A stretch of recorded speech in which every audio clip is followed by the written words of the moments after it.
"You're nothing without me, and you never will be," Lucas shouted, his voice echoing through our apartment in Charleston, South Carolina. I stood there, frozen, still wearing the dress I had planned to wear for our final venue walkthrough. Our wedding was supposed to be in 5 days. 5 days. The invitations had been sent. The flowers ordered. My dress hanging in the closet like a ghost of the future I thought I was going to have. My name is Emma Hartwell, and I'm 28 years old. Until 3 days ago, I was a registered nurse working at Charleston General Hospital, planning my wedding to Lucas Bennett, the man I thought was the love of my life. We had been together for 4 years, engaged for 8 months, and I believed we were building something beautiful together. I had even given up my apartment 6 months ago to move in with him, thinking it was a step toward our shared future. But standing in that living room, watching Lucas pack his belongings into boxes while his friend Tyler helped load his car, I realized how naive I had been. The man I loved, the man I was supposed to marry on Saturday, was walking out of my life like I meant nothing to him. "I found someone else," he had said earlier that morning, his words cutting through me like a blade. "Someone who actually understands my ambitions. You're too comfortable, Emma. Too content with mediocrity." Those words still rang in my ears as I watched him take the last of his things. What hurt the most wasn't just the abandonment, it was the calculated cruelty of it all. He had waited until everything was finalized, until all the deposits were paid and non-refundable, until I had already taken time off work for our honeymoon. The timing felt deliberate, designed to cause maximum damage. "The lease is in my name," he said coldly, not even looking at me as he closed the final box. "You have until the end of the month to find somewhere else to live." 3 weeks. I had 3 weeks to find a new apartment, deal with the wedding cancellations, and somehow piece my life back together. My savings account, which had been healthy before we started planning the wedding, was now nearly empty. Between the dress, the venue deposit, the catering, and all the other expenses that came with planning what was supposed to be the perfect day, I was left with barely enough to cover a security deposit on a new place. As the door closed behind Lucas and Tyler, the apartment fell into an eerie silence. I looked around at the space that had felt like home just hours ago, and now felt like a mausoleum of broken dreams. Something deep in my chest told me this wasn't just about another woman. There was something else. Something darker in the way Lucas had looked at me before he left. But I pushed that feeling aside, focusing instead on the immediate crisis of rebuilding my entire life from scratch.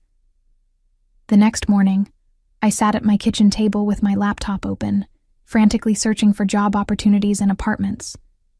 My nursing position at Charleston General had been filled when I gave my notice, expecting to be on my honeymoon right now. The irony wasn't lost on me. I had arranged everything around a future that no longer existed. My phone buzzed with a text from my best friend Olivia. "Any luck with the job search?" I had called her the night before, sobbing into the phone as I explained what had happened. Olivia had been furious, calling Lucas every name in the book, but her anger couldn't pay my bills. "Still looking," I texted back. "Need something fast." As I scrolled through online job boards, one posting caught my attention. "Live-in caregiver position, immediate start, excellent compensation." The job was for a private client in the upscale area of downtown Charleston, and the pay was significantly higher than anything else I had seen. The requirements matched my qualifications perfectly. Registered nurse with experience in physical therapy and medication management. I clicked on the posting and read the details more carefully. The client was described as a 45-year-old male who had been injured in an accident 2 years ago and required assistance with daily activities. The position included room and board in a separate guest house on the property, plus a monthly salary that was almost twice what I had been making at the hospital. Something about it felt too good to be true, but desperation had a way of making even the most cautious person take risks. I needed a job immediately, and I needed a place to live. This position solved both problems at once. I spent the rest of the morning crafting a cover letter and updating my resume. By noon, I had submitted my application along with my nursing credentials and references. I tried not to get my hopes up, but I found myself refreshing my email every few minutes, hoping for a response. At 3 p.m., my phone rang. The caller identification showed a number I didn't recognize with a local area code. "Hello, this is Emma," I answered. "Miss Hartwell, this is Catherine Morrison. I'm calling regarding your application for the caregiver position. Mr. Blake was very impressed with your qualifications. Would you be available for an interview this afternoon?" My heart jumped. "Yes, absolutely. What time works best?" "Could you be here by 5 p.m.? The address is 2847 East Bay Street. It's the large colonial home with the iron gates." I knew the area. East Bay Street was where Charleston's old money lived, in historic mansions that had been in families for generations. Whatever this Mr. Blake did for work, he was clearly very successful. "I'll be there," I said, already mentally planning what to wear. After hanging up, I realized I hadn't even asked basic questions about the client or his specific needs. But something told me this opportunity was exactly what I needed to get back on my feet. For the first time since Lucas had walked out, I felt a flicker of hope. The house at 2847 East Bay Street was even more impressive than I had imagined. The colonial mansion sat behind ornate iron gates, surrounded by ancient oak trees draped in Spanish moss. As I walked up the cobblestone path to the front door, I felt intimidated by the obvious wealth on display. This was the kind of place where Charleston's elite lived, generations of old Southern money. Catherine Morrison answered the door before I could knock. She was a woman in her 50s with silver hair pulled back in a neat bun and the kind of polished appearance that spoke of efficiency and professionalism. She wore a navy blue dress that was expensive but understated. "Miss Hartwell, please come in," she said, leading me through a foyer with soaring ceilings and an elaborate crystal chandelier. "Mr. Blake is waiting in his study." As we walked through the house, I noticed the mix of antique furniture and modern accessibility modifications. Ramps had been installed alongside staircases, and doorways had been widened. Everything was done tastefully, preserving the home's historic character while making it functional for someone with mobility challenges. "Mr. Blake was injured in a boating accident 2 years ago," Catherine explained as we walked. "He's been confined to a wheelchair since then. He's a very private person and values discretion above all else. The previous caregiver left rather suddenly last month, and he's been quite particular about finding the right replacement." She stopped in front of a heavy oak door and knocked softly before opening it. "Mr. Blake, Miss Hartwell is here for the interview." The man sitting behind the mahogany desk was not what I had expected. Harrison Blake appeared to be in his mid-40s, with dark hair that was graying at the temples and intelligent brown eyes that seemed to assess everything around him. His wheelchair was a high-end model, clearly custom-made, and despite his disability, he projected an aura of power and control. "Miss Hartwell," he said, gesturing to the chair across from his desk. "Please have a seat. Catherine has shown me your credentials, and they're quite impressive. Tell me, what brings you to seek private care work?" I took a breath, deciding to be honest without revealing too much personal detail. "I recently left my position at Charleston General Hospital, and I'm looking for a new opportunity. I've always been drawn to one-on-one patient care, rather than the hospital environment." "I see." His eyes studied me carefully. "This position requires living on the property. Are you prepared for that level of commitment? My previous caregiver found the isolation challenging." "I'm actually looking for housing as well, so the live-in arrangement would be perfect for my current situation," I said. Harrison nodded slowly. "The work can be demanding.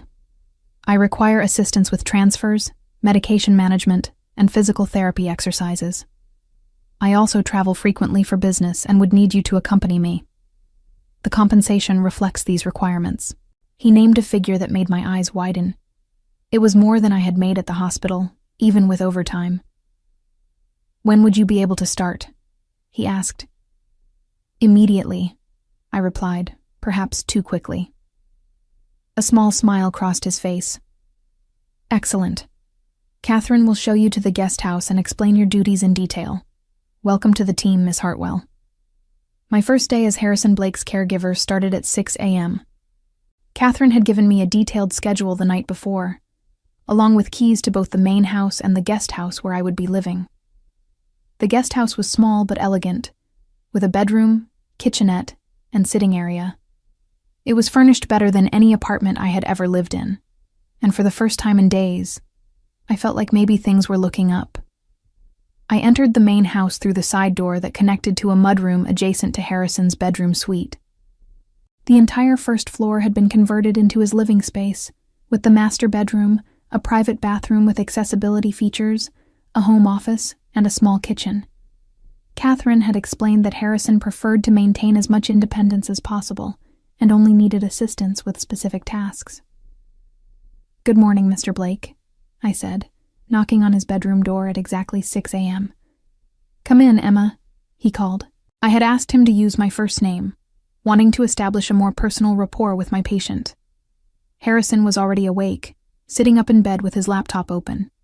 Even in the early morning, he projected the same commanding presence I had noticed during our interview. He was wearing a white cotton t-shirt, and I could see the evidence of the physical therapy he had been doing. His upper body was well developed, compensating for the loss of function in his legs. How did you sleep? I asked, approaching his bedside to help him transfer to his wheelchair. Well enough, he replied. I'm usually up early anyway. Business doesn't stop just because I'm in a wheelchair. As I helped him with his morning routine, I learned more about Harrison's life. He was the founder and majority owner of Driftshade Limited, a technology company that specialized in accessibility software. The irony wasn't lost on me that his own accident had occurred just as his company was developing new products for people with disabilities. The business has actually grown since my accident, he explained, as I helped him navigate to the kitchen. There's something about having personal experience with accessibility challenges that makes the work more meaningful. I prepared his medications while he made coffee, a task he insisted on doing himself. Catherine had given me detailed charts of his medication schedule, which included pain management, muscle relaxants, and supplements for bone health. Everything was precisely organized, and I could see that Harrison valued control and order in all aspects of his life. I have a business meeting here this afternoon, he mentioned as we went over the day's schedule. An old associate is coming by to discuss a potential partnership. I'll need you to be available but unobtrusive. Some of my business relationships require a certain level of privacy. Of course, I said. I understand the importance of discretion. The morning passed smoothly. I assisted Harrison with his physical therapy exercises, which he performed with the dedication of an athlete. His determination was impressive, even when I could see that some of the movements caused him discomfort. During our break, he showed me around his home office, which was equipped with the latest assistive technology. I designed most of these modifications myself, he said proudly. When you can't move the way you used to, you have to find new ways to accomplish the same goals. As the afternoon approached, I noticed Harrison becoming more focused and perhaps slightly tense. He spent extra time reviewing documents on his computer and made several phone calls in a voice too low for me to overhear. When I brought him lunch at 1 p.m., he barely touched it. Your meeting is at 3 p.m., correct? I asked, trying to gauge his mood. Yes. And Emma, I want to emphasize again how important confidentiality is in my business dealings. What you see and hear in this house stays in this house. That's not just a request. It's a requirement of your employment. His tone was more serious than it had been all day, and something about it made me uneasy. But I nodded and assured him that I understood completely. At 2:45 p.m., I was in the kitchen cleaning up from lunch when I heard the front doorbell ring. Harrison had positioned himself in his study, and I could hear him wheeling toward the front of the house to answer the door. Right on time, I heard him say as the front door opened. Then I heard a voice that made my blood run cold. Good to see you again, Harrison. I hope you're ready to discuss our arrangement." It was Lucas. My hands froze on the dish I was washing as Lucas's voice carried through the house. For a moment, I thought I was imagining it, the stress of the past few days playing tricks on my mind. But as I heard Harrison and Lucas talking in the foyer, there was no mistaking my ex-fiancé's voice. "Let's go to my study," Harrison said. "We have a lot to discuss." I quietly dried my hands and moved closer to the kitchen doorway, trying to understand what was happening. What could Lucas possibly have to do with Harrison Blake? Lucas worked in marketing for a small firm downtown, nowhere near the tech industry, and he had never mentioned knowing anyone with Harrison's level of wealth and influence. My mind raced as I tried to make sense of this impossible coincidence. The timing was too perfect, too convenient. I had been abandoned by Lucas just days ago, desperately needed work, and somehow found the perfect job with someone who knew him. The probability was astronomical. I crept quietly toward Harrison's study, staying in the hallway where I couldn't be seen, but could hear their conversation. What I heard made my stomach drop. "So, she took the job," Lucas was saying, his voice carrying a tone of satisfaction. "I told you she would. Emma's always been predictable that way." "The timing was perfect," Harrison replied. "Having her previous caregiver leave so suddenly worked out well for our purposes." Previous caregiver leave suddenly? Catherine had mentioned that the last caregiver had left abruptly, but she hadn't provided details. Now I was beginning to understand why. "You're sure she doesn't suspect anything?" Lucas asked. "How could she? As far as Emma knows, this is all a coincidence. She has no idea we've been planning this for months." My hands began to shake as the full scope of what I was hearing sank in. They had been planning this. Lucas's abandonment, my desperate job search, this perfect position that had appeared exactly when I needed it most. None of it was coincidence. "When do you want to implement the next phase?" Harrison asked. "Give it a week or two. Let her get comfortable. Let her guard down. Then we plant the evidence. A few missing prescription medications, maybe some jewelry from your bedroom. Nothing too obvious at first, but enough to establish a pattern." I pressed my hand to my mouth to keep from gasping out loud. They were planning to frame me for theft. "The important thing is documentation," Lucas continued. "We need to make sure there's a clear timeline of her having access to these items. Once we have enough evidence, we call the police. A theft conviction, especially involving controlled substances, will destroy her nursing license permanently." "And that's what you want?" Harrison asked. "To destroy her career completely?" "Emma humiliated me by making our relationship public knowledge around town. Everyone knows she was supposed to be my wife. When I ended things, it made me look weak, like I couldn't control my own woman. I need her to understand what happens when you embarrass the Bennett family name." The Bennett family name. Lucas's family owned a small chain of restaurants around Charleston, hardly the kind of empire that warranted this level of vindictiveness. But I was beginning to understand that this wasn't really about family honor. It was about Lucas's ego, and his need to punish me for existing after he no longer wanted me. "The plan is solid," Harrison said. "Having you recommend her for the position gives us credibility when we report the thefts. A disgruntled ex-employee recruited by her former fiancé. It looks like we were trying to help her and she betrayed our trust." "Perfect. In 6 months, Emma Hartwell will be unemployable in healthcare, probably facing criminal charges, and completely dependent on whatever charity she can find. She'll never be able to rebuild her life after this." I backed away from the door on trembling legs, my mind reeling from what I had just learned. This wasn't just about revenge for our broken relationship. This was about destroying my entire future. I made it back to the kitchen without being detected, but my hands were shaking so badly I could barely hold onto the counter. Everything I thought I knew about the past few days was a lie. Lucas hadn't found someone else and abandoned me impulsively. He had orchestrated this entire situation to destroy my life systematically. The worst part was realizing how perfectly they had played me. I had been so grateful for this job, so relieved to find something that solved all my immediate problems. The generous salary, the beautiful guest house, the convenient timing. It had all been too good to be true because it wasn't true at all. I needed to think clearly, but panic was clouding my judgment. They were planning to plant evidence of theft and then report me to the police. Once I was arrested, my nursing license would be suspended pending investigation. Even if I was eventually cleared of criminal charges, the mere accusation would make me virtually unemployable in healthcare. But I had one advantage they didn't know about. I had overheard their plan. Moving quickly but quietly, I went to my purse and pulled out my phone. I opened the voice recording app and checked the settings to make sure it would capture audio clearly. If they were going to plant evidence against me, I needed evidence against them. I could hear Lucas and Harrison still talking in the study, but their voices were lower now, more casual. They seemed to be wrapping up their business discussion and moving on to social conversation. I realized I needed to position myself where I could record their next planning session. "Emma?" Harrison called from the study. "Could you bring us some coffee?"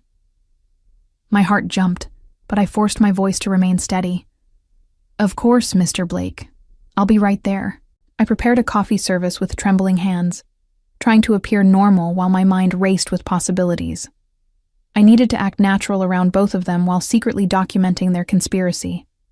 One wrong move, and they would know I had discovered their plan. When I entered the study carrying the coffee tray, Lucas looked up at me with a smile that now seemed sinister rather than familiar. "Emma, what a surprise to see you here." "Lucas," I said, managing to keep my voice level. "I didn't know you knew Mr. Blake." "Oh, we go way back," Lucas said casually. "I was actually the one who recommended you for this position. When Harrison mentioned he needed a new caregiver, I thought of you immediately, especially given your recent circumstances." The way he said circumstances made my skin crawl. He was enjoying this, getting pleasure from seeing me in what he thought was a vulnerable position. "That was very thoughtful of you," I said, setting down the coffee service. "I really appreciate the recommendation." "Of course," Lucas replied. "I want to see you land on your feet after everything that happened. I know the breakup was difficult, but I'm sure you understand it was for the best." Harrison watched this exchange with interest, and I could see him evaluating my reactions. I needed to give them nothing that would make them suspicious. "I'm very grateful for this opportunity," I said to Harrison. "The position has been exactly what I needed." "I'm glad to hear that," Harrison said smoothly. "Lucas spoke very highly of your work ethic and integrity. I'm sure we'll have a very productive working relationship." Integrity. The word felt like a slap coming from someone who was planning to frame me for theft. I excused myself from the room, but as I left, I heard Lucas say quietly to Harrison, "She's already completely trusting. This is going to be easier than we thought." I walked calmly back to the kitchen, but inside I was burning with determination. They thought they had me exactly where they wanted me, vulnerable and unsuspecting. But I was going to turn their own plan against them. Over the next 3 days, I became a detective in my own life. I documented everything, every conversation, every task, every moment I was alone in different parts of Harrison's house. I photographed the contents of his medicine cabinet, jewelry box, and desk drawers, creating timestamps that would prove exactly what was there when I arrived. My phone became my constant companion, discreetly recording conversations whenever Lucas visited, which he did every day under the pretense of checking on how I was settling in. During these visits, I learned more details about their plan. They intended to start with small items, a prescription bottle with a few pills missing, a piece of jewelry moved from its usual location, building a case gradually over several weeks. "We don't want it to look obvious," I heard Lucas tell Harrison during one of their planning sessions. "Emma's smart enough to be suspicious if too much goes missing at once." Harrison agreed. "The beauty of this approach is that by the time she realizes what's happening, there will already be a documented pattern, her word against both of ours. with me as the victim and you as the character witness who reluctantly had to recommend against her. But their biggest mistake was underestimating me. While they saw me as a helpless victim, I was methodically building a case against them. I had hours of recorded conversations, photographs of all valuables in their original positions, and detailed logs of my daily activities. The breakthrough came when Harrison mentioned something that made me realize the full scope of their conspiracy. The previous caregiver was getting suspicious, he said to Lucas, during what they thought was a private conversation.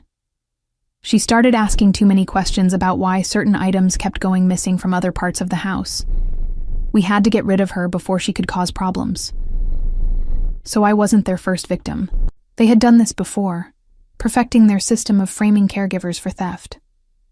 The woman who had held this job before me had likely been destroyed by the same scheme they were planning to use against me. That's when I knew I couldn't just expose their plan against me. I needed to expose everything they had done.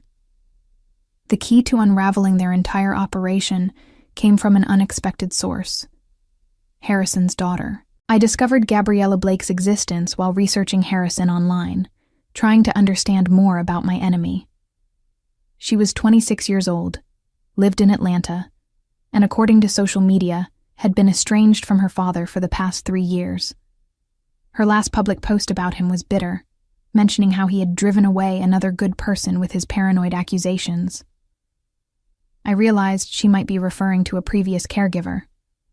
I reached out to Gabriella through a carefully worded private message, explaining that I was her father's current caregiver and had some concerns about the situation. Within hours, she called me. "You need to get out of there immediately," she said without preamble. "My father has destroyed the lives of at least 3 women in the past 2 years. He frames them for theft, ruins their careers, and then acts like the victim." "But why?" I asked. "What does he gain from this?"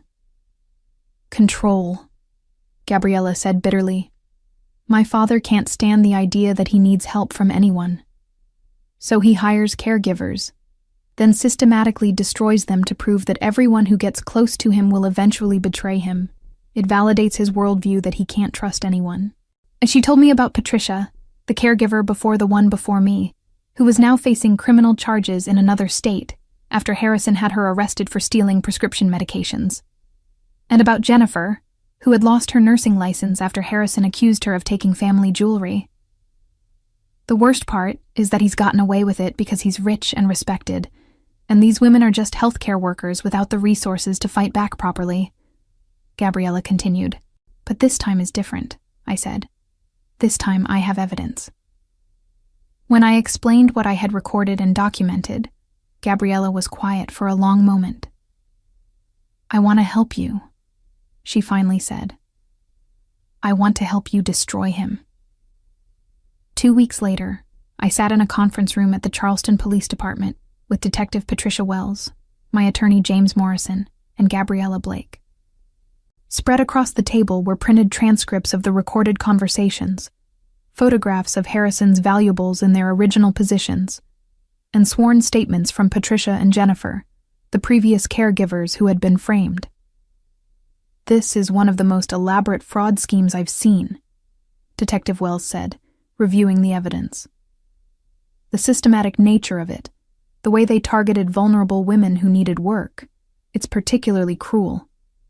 The recordings of Lucas and Harrison planning my downfall played through speakers in the room. Hearing their voices discussing how to destroy my life was still difficult, but knowing that justice was finally coming made it bearable. "We have enough evidence for multiple felony charges," my attorney confirmed. "Conspiracy to commit fraud, filing false police reports, criminal harassment, and potentially racketeering given the pattern of behavior." Gabriella had been instrumental in building the case. She had kept detailed records of her father's behavior over the years, documenting his paranoid accusations and the pattern of caregivers who had left under mysterious circumstances. Her testimony about his character and history of manipulation would be crucial in court. The arrests happened simultaneously. Harrison was taken into custody at his house, while Lucas was arrested at his office, both charged with multiple felonies. The local news covered the story extensively, focusing on how two privileged men had systematically targeted and destroyed the lives of working women for their own psychological gratification. Within days, Patricia and Jennifer had attorneys and were pursuing civil suits for damages. The nursing board reviewed their cases and began the process of reinstating their licenses. Harrison's company, Driftshade Limited, faced investigations from multiple agencies as authorities looked into whether the business had been used to facilitate the fraud scheme. Lucas lost his job immediately when the charges became public.